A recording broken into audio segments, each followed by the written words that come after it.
أعوذ بالله من الشيطان الرجيم. بسم الله الرحمن الرحيم. وقال الذين لا يرجون لقاءنا لولا أنزل علينا الملائكة أو نرى ربنا لقد استكبروا في أنفسهم وعتوا عتوا كبيرا. يوم يرون الملائكة لا بشرى يومئذ للمجرمين ويقولون حجرا محجورا. وقدمنا إلى ما عملوا من عمل فجعلناه هباء منثورا. أصحاب الجنة يومئذ خير مستقرا وأحسن مقيلا. ويوم تشقق السماء بالغمام ونزل الملائكة تنزيلا. الملك يومئذ الحق للرحمن وكان يوما على الكافرين عسيرا. ويوم يعض الظالم على يديه يقول يا ليتني اتخذت مع الرسول سبيلا.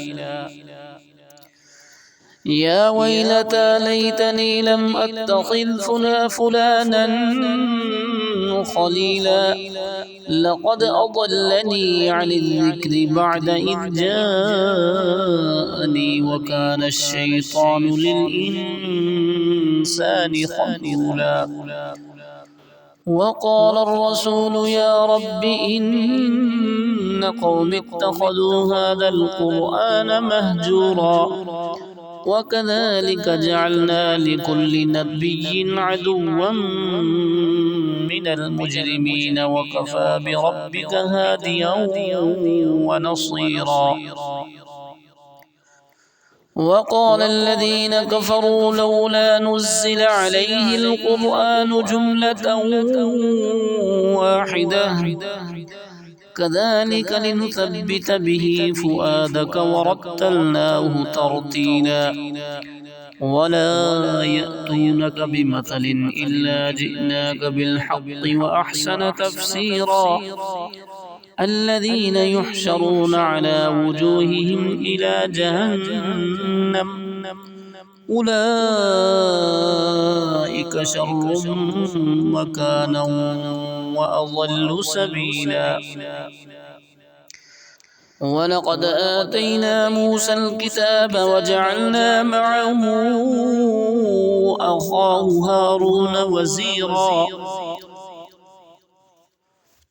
فقلنا اذهبا إلى القوم الذين كذبوا بآياتنا فدمرناهم تدميرا. وقوم نوح لما كذبوا الرسل أغرقناهم وجعلناهم للناس آية وأعتدنا للظالمين عذابا أليما. وعادا وثمود وأصحاب الرس وقرونا بين ذلك كثيرا. وكلا ضربنا له الأمثال